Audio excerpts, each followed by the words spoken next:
Okay, yay. We have made it safely onto the internet, which I always just think is a great feat whenever Mercury and Uranus are doing their thing anywhere near a retrograde. I feel like when technology works, it's just like a miracle. Absolutely. And we have a new moon as we speak, right? Yes, it's like, I know, isn't that beautiful? Like, I don't Yeah. think even when we set this up, we didn't factor Mhm. that in time wise, day wise, but not time wise. So, Right. just surrounded in all the goodness. All right, welcome everybody to Absolutely. today's eat and greet. Hopefully, in this next hour, we're going to give you something that is worth you showing up and spending some time with us. So, welcome, welcome, welcome. And today we're going to talk about fundamentals of aspects. I'm just going to put it out there. Man, we were just discussing before that you can throw so many different aspects in here. There's a bazillion of them you can use, but really to get to the depth, sometimes keeping it simple is the best. So we're going to talk about just the fundamentals of some of the basic, really usable aspects today. And Catherine Goshen's going to take us through. So welcome, Catherine. Thanks, Stormie. I'm so excited to be here. And yes, because we have computers and we can do whatever we like, we can discover a gazillion aspects. It doesn't mean that we need to. So we need to really understand what we're doing and why. And when we have that, we can read any chart. Yeah. And Yeah. if you are new to studying and you're not yet at aspects, that's okay. Keep your snack, stay here. It's still going to be good. You'll get there eventually because the aspects are when it kind of gets juicy.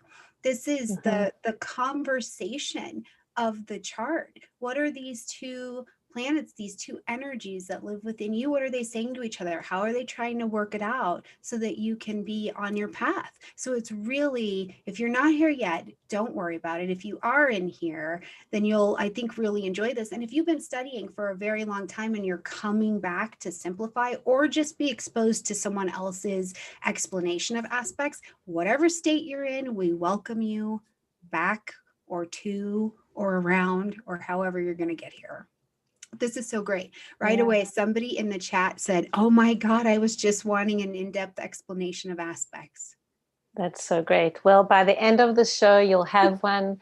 You'll know how to work with them because you will understand where they're coming from.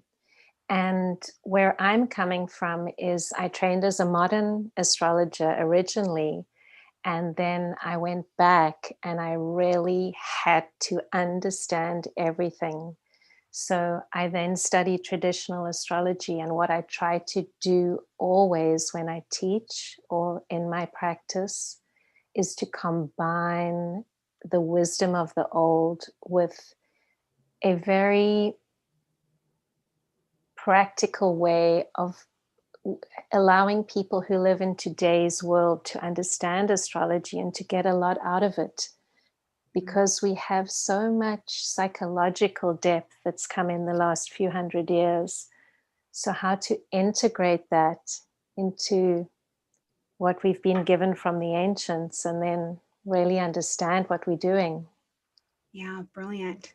So we Yeah. have our first real question out, which I think is a perfect Yeah. segue, and that is, what are aspects? Great. Yeah. Great. And I think I'm just going to begin with my slides Yeah. because I'm going to chat. If you don't have the visuals, don't worry. You're going to be able to get everything on the audio. And let's begin. I'm going to share my screen with Stormie here. I'm so happy to have everyone who's here to ask questions and listen. Yes. And you guys, please, I'm here. I'm moderating the chat. So if you have questions about aspects or you have questions about Catherine and how she practices, put them here and we'll make sure that we get to them for sure. Okay. Oh, look at this beauty. Look at this hand. Yeah, I love this picture because look at the eyes. All it is a picture of a dog with the most incredible look in his eyes. And the reason I chose this, Stormie, and all the viewers out there, whether you can see him or not, is that for me, everything in astrology is about perspective, how we look at everything. And not only everything in astrology, but everything in life. So none of our experience has meaning until we give it meaning. And we give it meaning by how we frame it mentally, how we think about it, how we feel it in our hearts. So two people can share an experience, and one of them is going to be like, oh, that was so great. And the other one's going to be, no, I didn't like that at all. So how we approach aspects, which are how the planets relate to one another, is going to color everything we do in our astrology. So Stormie, if I say to you, how do you feel about squares? I like them. You like him. So I do. I feel like they make us do stuff. Absolutely. So whenever Stormie looks at a chart, either her own or when she's working with her clients, she's going to have a very good feeling about squares. And she's going to bring that energy to the client or to herself because she's going to know those squares are going to work for her. And likewise, everything in life, as in astrology. So I wanted to start with that because as we talk through the hour or so, think all the time, how are you feeling about what you're saying? It's the beauty of astrology is it's not dead. It's a living thing. And we just throwing all the baby wheels off and we're jumping straight in to look at a chart. And we're only going to look at 2 charts today. So every time we see one chart, it's going to be either one or another chart. You don't have too much to take in. All we're seeing now, and I don't want you to worry about these lines at all. What I want you to see is that this planet Saturn in Pisces is looking at the sun in Sagittarius. And then we have Neptune in Virgo looking at Venus in Sagittarius. Let's think for a minute about the sun in Sagittarius. We've got an expansive energy. We've got a positive, optimistic, probably adventuresome, pretty relaxed energy there. Yet Saturn over here is looking at the sun. How is that going to affect how that Sagittarius sun feels? And I want you to just hold that question. We've also got a carefree Venus here. She's also in Sagittarius. She's probably a little bit sporty. She loves to be free. She's very excited to meet other people. Neptune is looking at her though. How is that going to affect the way Venus behaves? Picture for a moment you're in a playroom and some kids are in a playroom and the parent opens the door and looks in. Automatically, there's a change in behavior. And aspects are about this looking that is taking place between planets, and it's having an effect on the way the planets see each other. And we're going to return to this chart. So aspect comes from the Latin and it means to observe, to see, and to look at. This is the real definition of it. So to the person who asked that fantastic question in the beginning, what are aspects? Aspects are first and foremost when one planet is looking at another planet and how that look makes the other planet feel. Now, I don't know about you guys, but if Stormie's looking at me, I'm going to feel very different to if one of my kids is looking at me. Who is looking at who is so important, and we're going to see why. So let's just go through that. One thing I wanted to mention is that aspects are dynamic in nature. When you are looking at your chart, it is a photograph of the moment you're born. And that is a still frozen moment in time. But before that, the planets were in a slightly different position. And straight after that, they're going to be in a different position. So when we're talking about these relationships between planets, we have to feel the flow. We have to know that it's dynamic and it's moving. So also put that on your back burner, and it's something to really think about.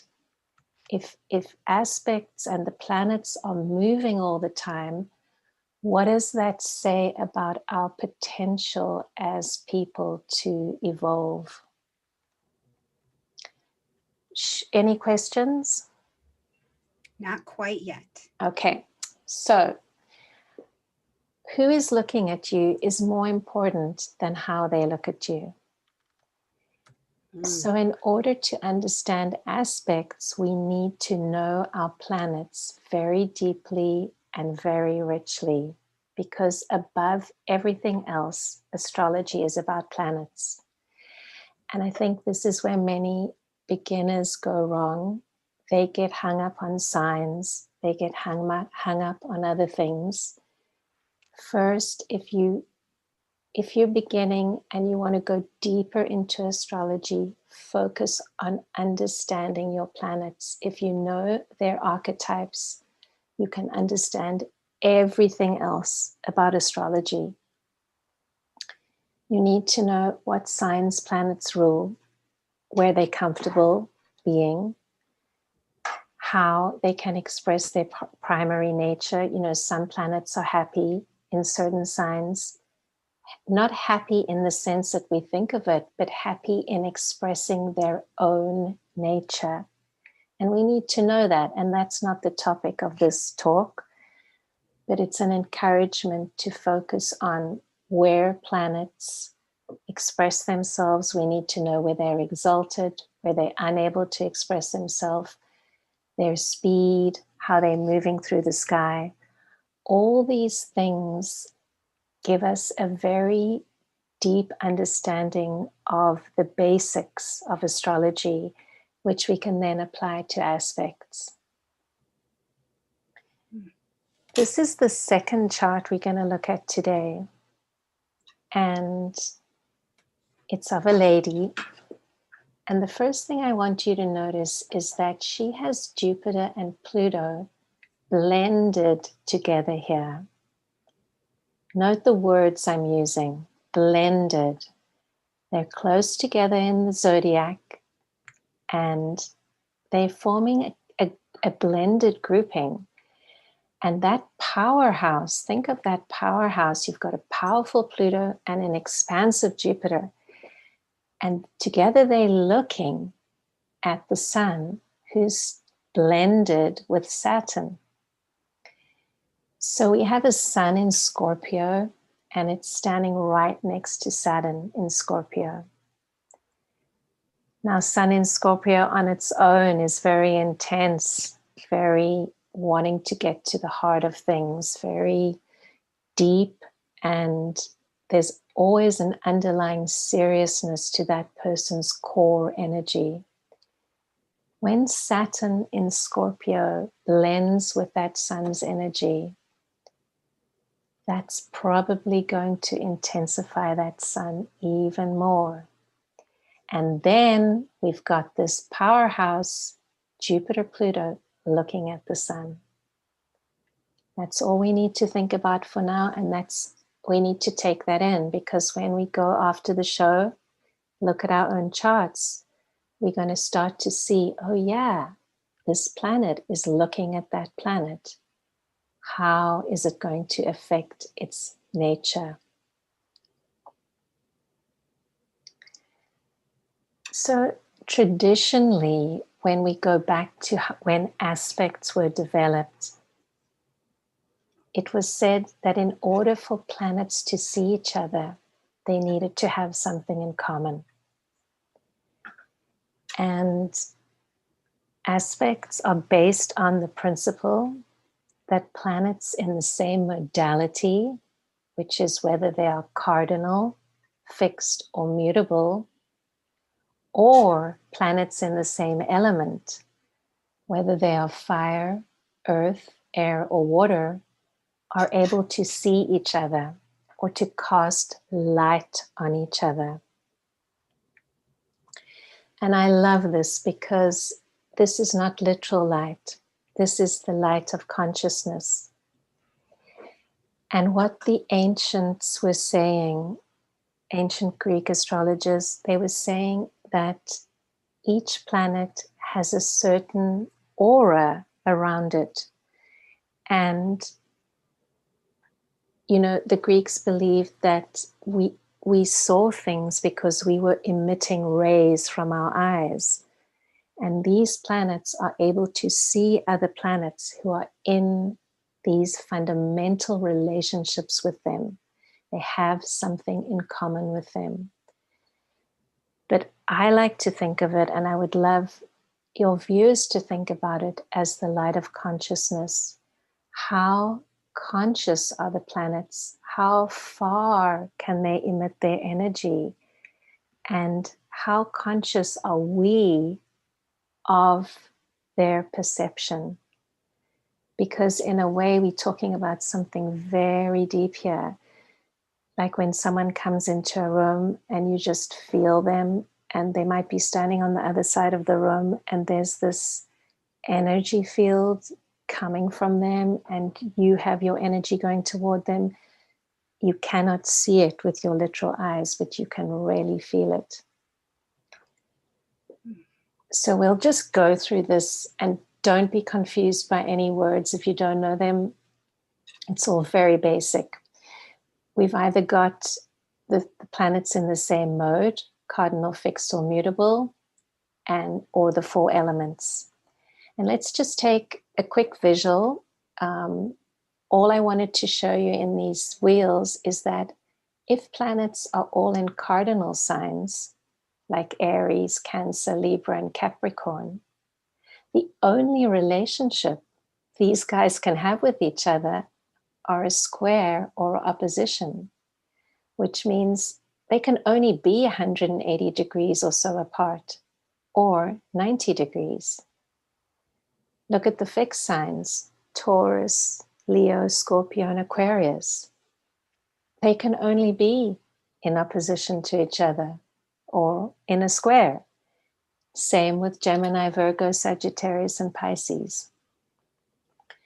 So we have an understanding of where this idea of planets being able to see each other is coming from.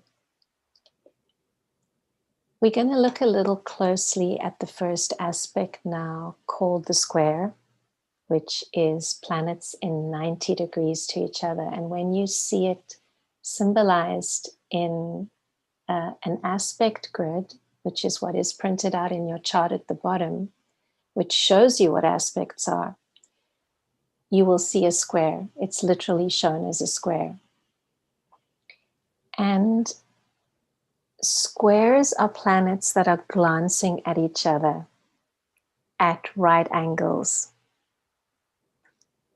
So I don't know about you guys, but if I'm looking ahead at somebody and someone's standing next to me at 90 degrees, I'm not easily able to see them. We kind of can glance at each other, but there's a little bit of tension going on there.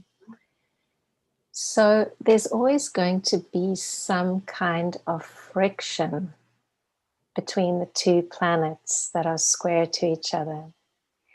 And this friction needs to be understood by the person whose chart it is and released for growth. And just like Stormie said in the beginning, she loves squares because they are releasing energy. The friction is what causes growth. And if we don't have any growth in our life, any friction, we're going to lie on the sofa all day and watch YouTube videos, right? Which is great Right. for content creators, but it may not be as fulfilling. And I wanted to just give a very somatic thing, because I know some of you listen to the energies through your body. But in Catherine's example, when she talks about the 90 degrees and you can only see someone here, in a very somatic way, the question is, how far are you from my bubble? Or how are you trying to interact with my bubble? If we think about that. So to bring that to that very body-based, feel it kind of place, that's what a square feels like. Absolutely. Absolutely. And let's look a little closer at it just to get a feeling. Squares have the same modality. So 2 fixed signs will be square, or 2 cardinal signs. But the incompatibility of the elements is what brings the friction. So for example, a square will be fire and water, or water and air, or earth and air. And these guys don't get along well. And let's think of a gas fire. When you pour water on that fire, it's something's going to happen. But what are you going to do with that explosive energy? There's a way to channel it. And in my experience, clients who are knowledgeable of their squares are able to work and channel the energy.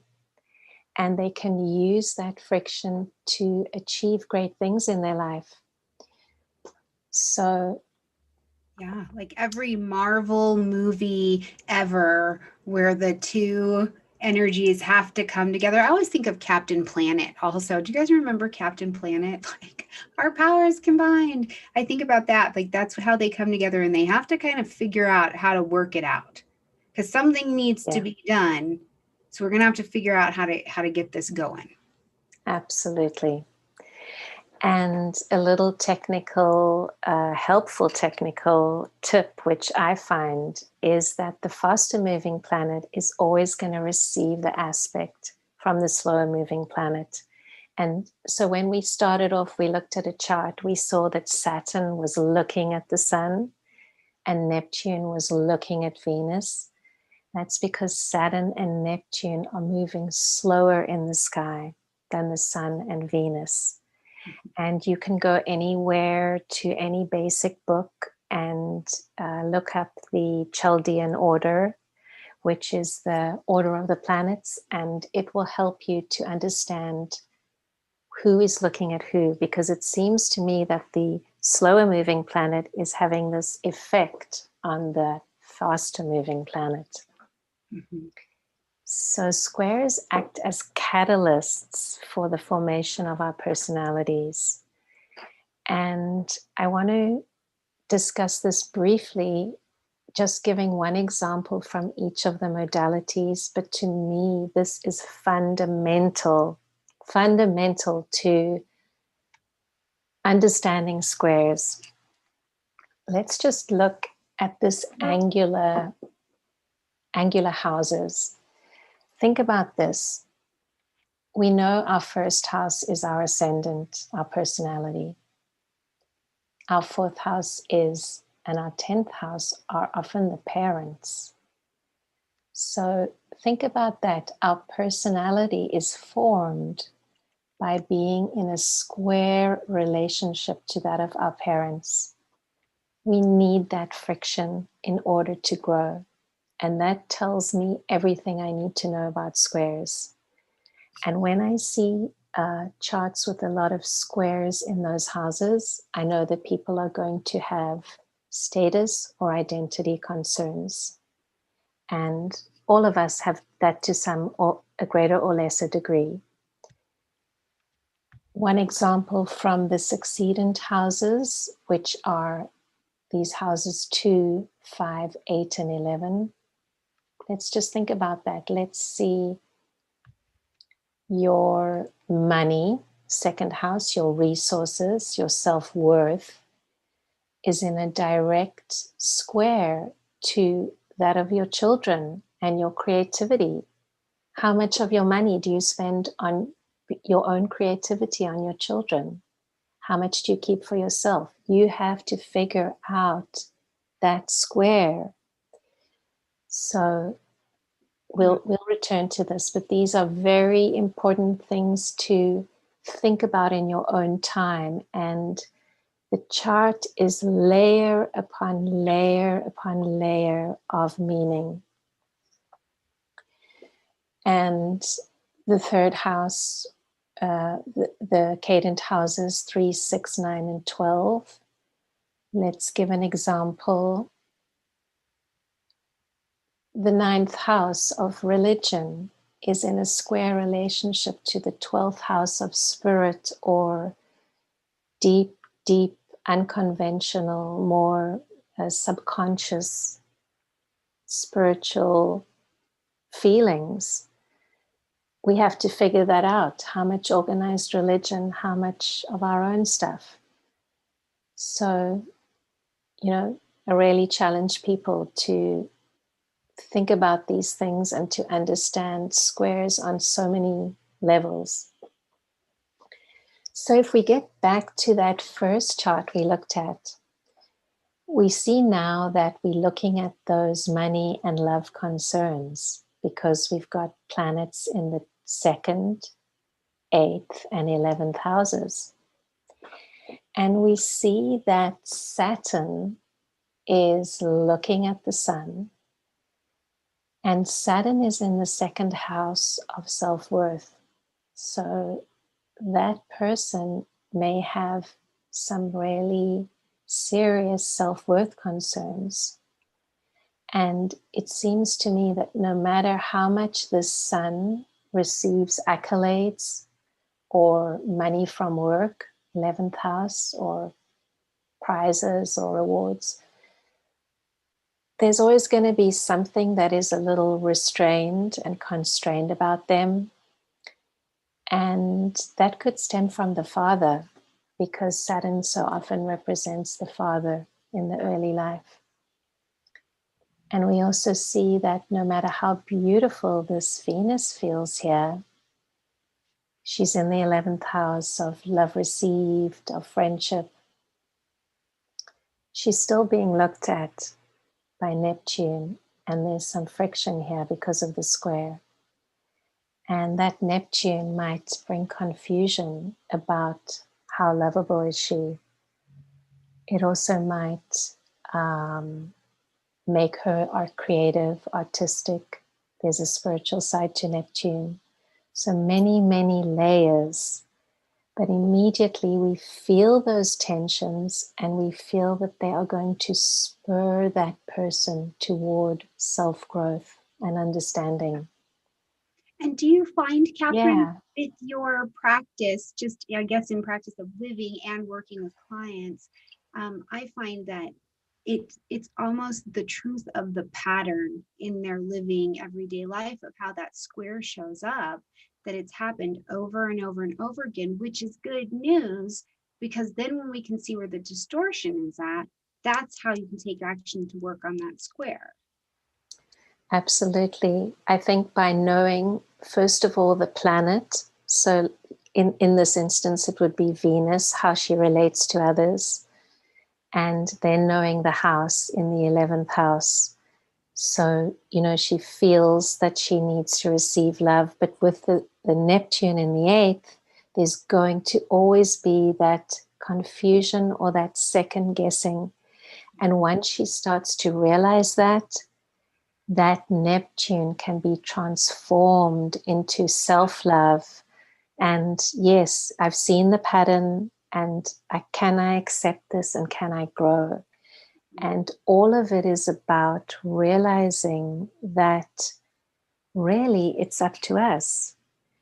And this goes back to something which is fundamentally important, which I raised at the beginning, which is that the chart is not static. In a few days after this person was born, Neptune is going to move out of aspect. Venus is going to move out of aspect with Neptune. And this is what's happening as we're born. So our charts, like our lives, are dynamic. There is no end to how we can grow and experience the energies. Yeah, Yeah. I agree. That's why I love it when people will journal, because we can have all of these things that we can tell ourselves or that we think. But I'm like, if you are taking a little nightly jot of how the day went, you can watch an active, unresolved square, because it just shows up in the pattern. We cannot lie about our patterns, regardless Yes. of what we think. And so it's sometimes just so great. And it's like, oh, it's this. I'm right here. So, yay. Yeah. Yeah. And one more thing about that, you're so right, Stormy, is that only by seeing our patterns do they change. We Mhm. cannot tackle them head on. And if we don't even know they're there, how can we work with them? So, yes, again, awareness, perception. Let's go back to that second chart again. I found this so interesting. And one of the reasons I chose it is that you would traditionally expect a square to be between the 7th and the 10th houses because of those modalities we spoke of. But here we've got 7 houses, 7 and 9. And, you know, that in itself says something. The 7th house has so much to do about the public and the partner. And there's a friction between that and the 9th house, which is internationalism, putting yourself out there, having a very broad perspective, philanthropy, philosophy. So how is that tension going to play out in this person's life? That's going to be interesting to see, and we'll also get back to this. So now I wanted to look briefly at the conjunction, which to me is fascinating because it's technically not an aspect at all. And I know in modern astrology, we call it an aspect, and that's great. It's very useful. But it's technically called an association because, so picture Stormy and I are standing next to each other, which hopefully we will be at a conference one day when the world is new. And she's standing right next to me, and I can't see her as hard as I try. I could maybe see a tiny bit out the corner of my eye.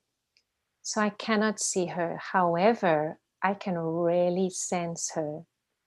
So her energy is blending with mine, almost like we could think of it as auras, if you know, or, and this is why conjunctions are technically not an aspect, because those planets don't cast their light to other planets. They actually completely blend with them.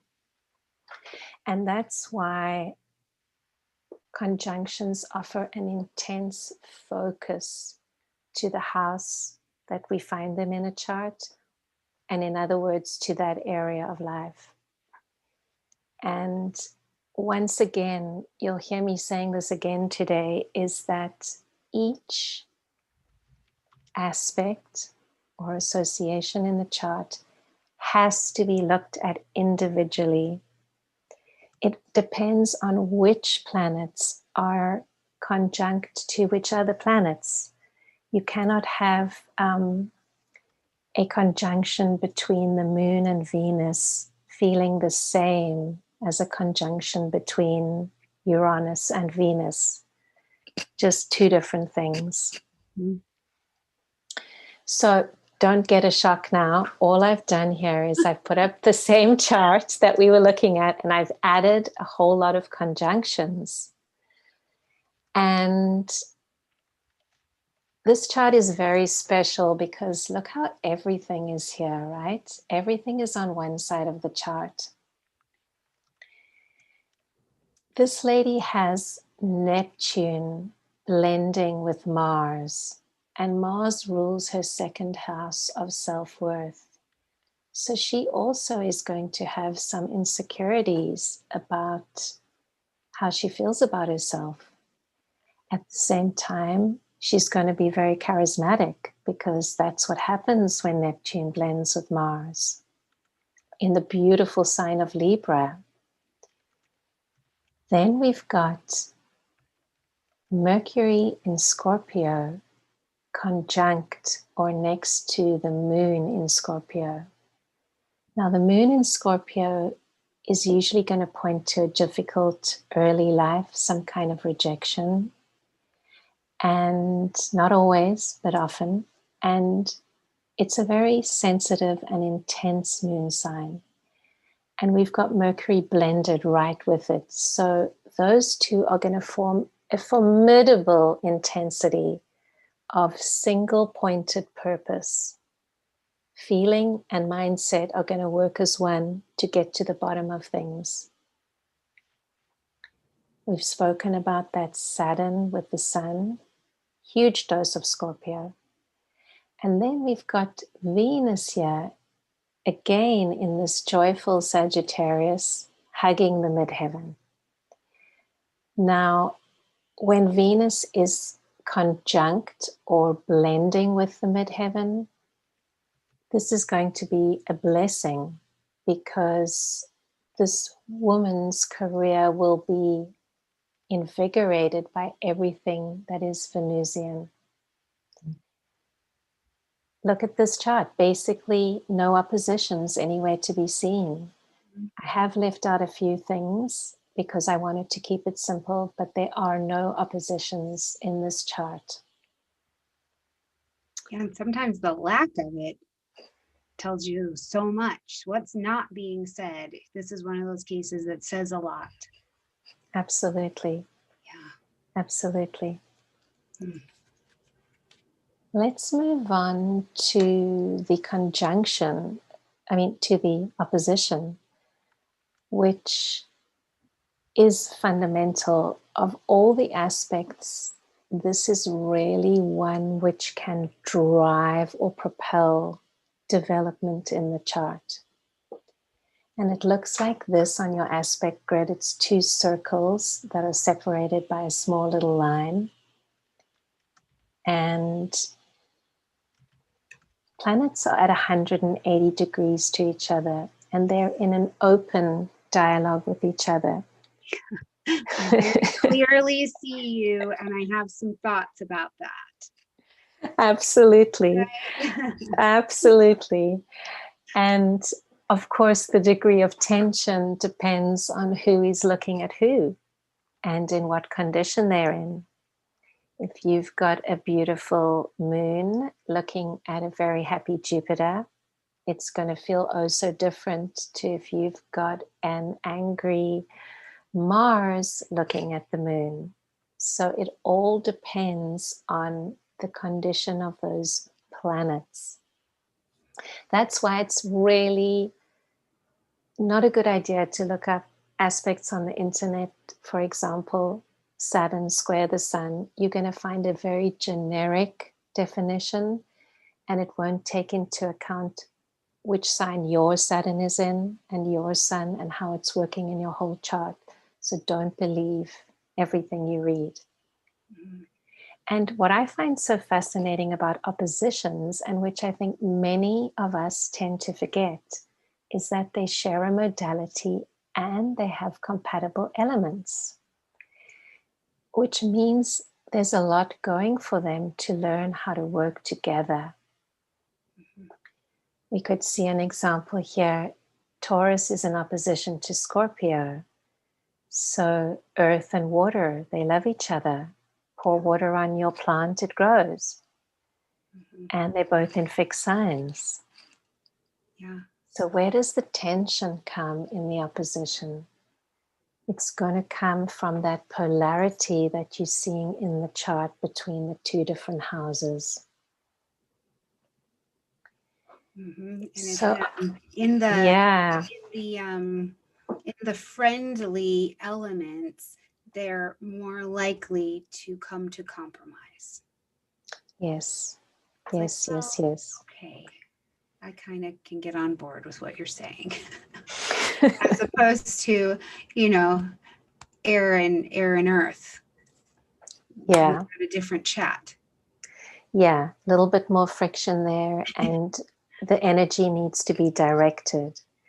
With here, it's more like a pull between the two areas of life represented by the two houses.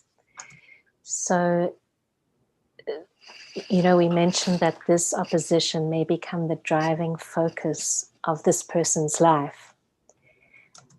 But what I find interesting is there are definitely two different ways to work with oppositions. They can be a struggle if one side is given more power or weight, but they can also be a complementary relationship, which is based on balance. And I think for people who are struggling with the two different areas of their life, they need to take a moment to really think about how they could bring balance to those two areas. For example, let's take 4 and 10. 4 is the home, 10 is the work. If you can find balance between home and work, you're halfway there to living your opposition. The tension and the struggle will come if everything is given to work or everything to the home.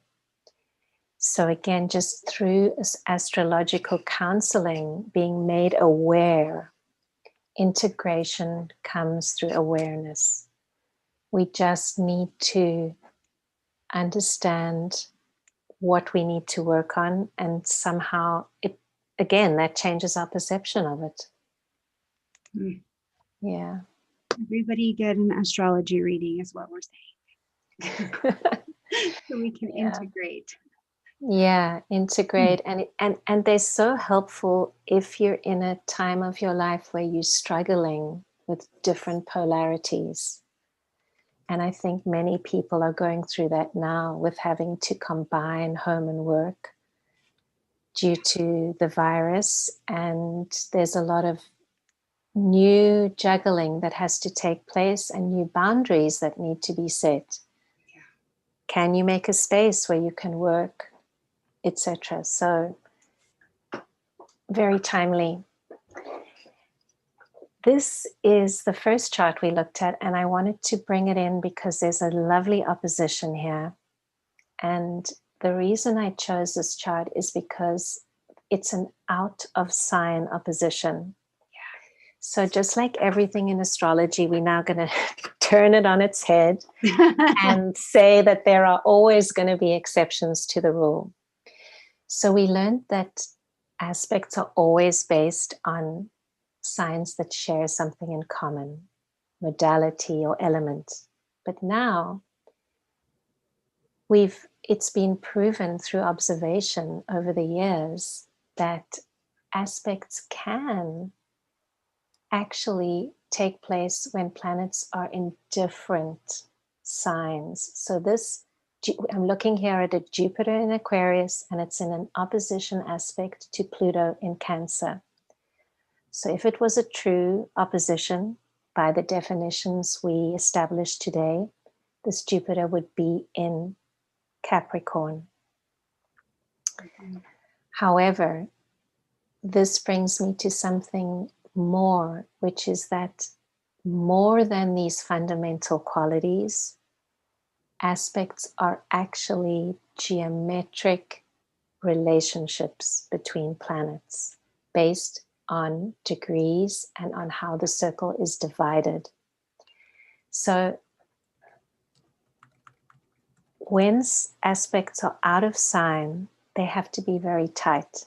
Tight. Tight. I like to use, it means that, let's say Pluto is at 29 degrees of Cancer. An exact opposition would be if Jupiter was at 29 degrees of Capricorn, because they would be exactly 180 degrees apart. Here we have Jupiter at 0 degrees of Aquarius. It's 1 degree further.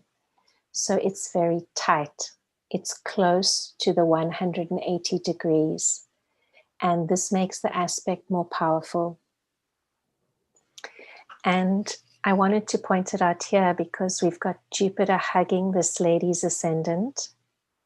It's going to want to create a lot of expansion, enormous self-development, but it's in a sign ruled by Saturn, and the ascendant is ruled by Saturn. So we have a lot of contraction going on.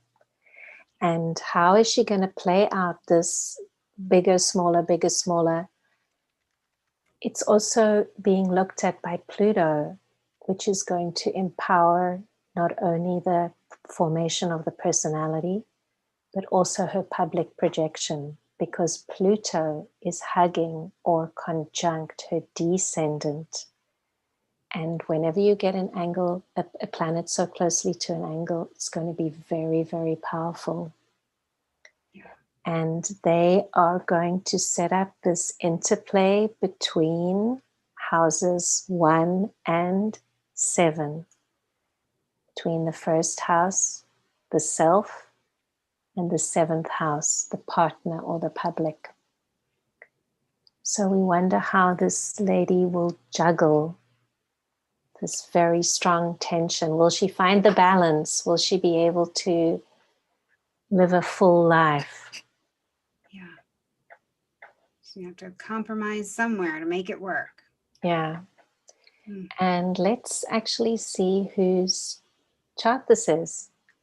This is the chart of Jane Fonda. Yes. I love her.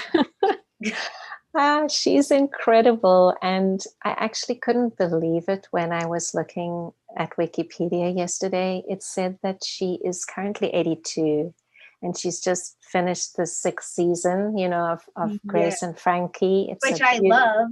Which I love. It's a beautiful show on Netflix, for those of you who don't know it. It honors the older people in our society in a fabulously funny way. Yeah. And now that we know who it is, let's just look here at this chart and don't get bamboozled by what's drawn there. Is when Jane Fonda was 12, her mother committed suicide. Mm. And as a result, she developed bulimia in junior high, and she was a bulimic for 23 years. And we see this incredible tension here between the expansion and the contraction and the formation of the personality. And as a result, she had a lot of concerns about self-worth. We see the Neptune-Venus square, which we discussed in depth, always wondering, is she good enough? Is she loved enough? The square from Saturn, the father, she had a famous father, Henry Fonda, who loved her very much. He was a good father, but he, had his own issues. Mm-hmm. And it really gave her a lot of ambition, but also in a way caused some kind of inhibition. And I wanted to actually read her own words, because she said, "I was taught by my father that how I looked was all that mattered. He was a good man, but he sent messages to me that fathers should not send. Unless you look perfect, you're not going to be loved." Mm. Found that so powerful, and how she took those squares, all that friction, and she made something tremendous of her life. Yeah. She didn't let the bulimia and her mother's suicide frame her. She went out there. She is an Academy Award winner. She's got 7 Golden Globe Awards, Primetime Emmy Award, Lifetime Achievement Award. It just goes on and on. And she was married 3 times. See this powerful Pluto here? And she also realized that it was hard to find that balance between self and partner. But eventually she figured it out. And she wrote at the age of 62, she said, "I always felt up to the age of 62 that I had to seek the validation of men in order to prove that I had value as a person." And she goes on to speak about her marriages, but such a fabulous chart. And I've added here something called a trine, which we're going to be our last aspect we look at today. Notice how this Saturn is trining, or 120 degrees, to her midheaven. And that's going to give a lot of ambitious energy looking at the midheaven. Mm-hmm. Yeah. So let's look a little bit at trines. Unless there are Yeah. any questions, yeah? Well, just one question and one thought. So the question was, where is her moon? Yes, her moon is actually here. I don't have it showing, but it's in Leo. Oh, that's And so it's in, fun. yeah. I said my response was that it ran off with husband number 2. And thank goodness it's in the 7th house. Yeah, it's in the 7th house and it's happy. It's in Leo. It's the wonderful for an actress. Yeah. I do this when I teach because it helps people not be overwhelmed by so many planets. Sure. That's And yeah, there also, I added in this square here, another square from Uranus to Mercury. So a lot going on with her. yeah. Yeah. But now this lovely trine, I always teach that the trine opens your pocket of opportunity, but it is your responsibility to engage it. Absolutely. And that's basically what I have to say. It's spot on. We need to, because planets in 180, 120 degrees share elements, we have that natural harmony going on. It feels good, as we know, when we're with people in our same element. And the planets are giving their energy easily to each other. In particular, the faster moving planet is giving the energy easily. Sorry, the slower moving planet is giving the energy easily to the faster moving planet. And as Stormie said, we need to make an effort to gain the benefit of trines. And like anything, it's who is looking at who. So you cannot have this, some people have this feeling that trines are a positive aspect, and that is completely dependent on the chart. Completely. Because if you have what textbook astrology would say the most beneficial trine would be Jupiter trine Venus, I would say it depends on the chart. You would have to be cautious because Jupiter would be giving its energy easily to Venus. Mm-hmm. And she is magnetizing that in. She's like, oh, yeah. Yeah. Totally interested. Too interested. Sometimes. Absolutely. Maybe she's going to be lying on the sofa eating a lot of Turkish delights and watching a lot of YouTube. So in our final chart, we're going to look at soon whose chart it is. And I just wanted to add one more aspect, which was the trine to this chart, which we looked at, which had all those conjunctions. And this is a trine from Uranus in the 6th house, right up to the midheaven and to Venus. And we actually just spoke about Venus. So think of how Venus feels when Uranus is looking at her. She's going to get super excited, right? Yeah. Energies, yeah. And she's going to want to, and she is hugging or conjunct that midheaven. So this person is going to have a supercharged career. And can she put the effort in to make that trine work for her? Can she use that exciting, dynamic, volatile energy of Uranus? Yes, she can, because she has all this friction going on here. And she's going to make it work. So this is the chart of Whoopi Goldberg, who is currently 64. And the reason I chose her chart is because she is also one of the highest achieving women actresses. And she's not only an actress, she's a comedian. She is one of the few people to have ever won a Grammy, an Oscar, an Emmy, and a Tony Award for theater. And this is remarkable. And at one point, she was also one of the highest earning so-called female actresses at the time. Yeah. So notice, yeah. Yeah. Notice how everything is on this side of the chart, that complete focus on work. Very little early development, very little care in the early home, a terribly hard upbringing, early addiction, difficult issues.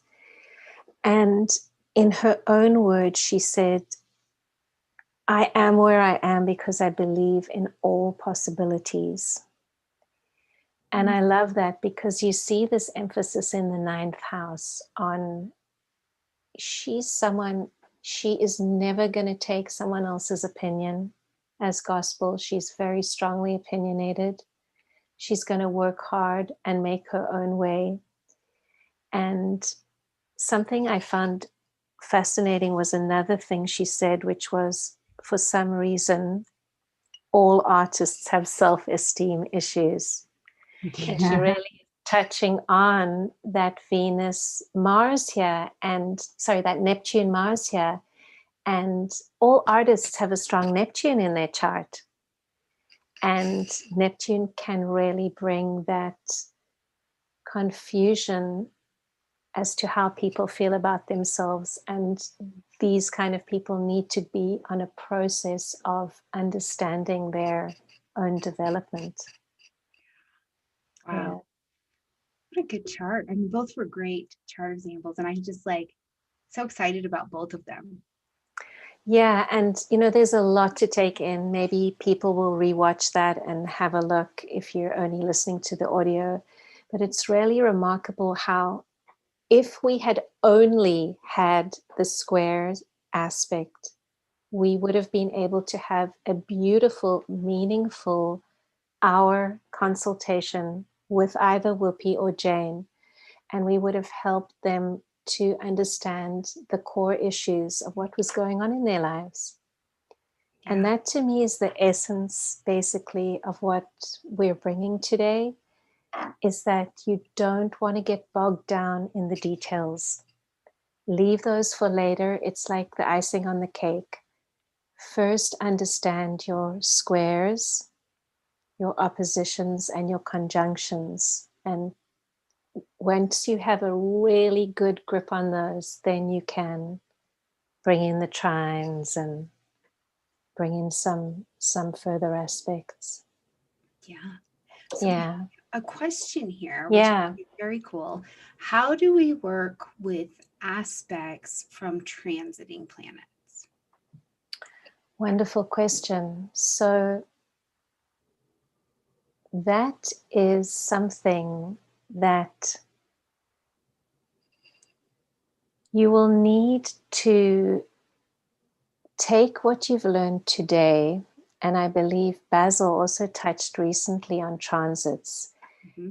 But taking the energy that you know about which each planet brings, and picturing that that planet is currently in the sky and it is looking at a planet in your stationary chart.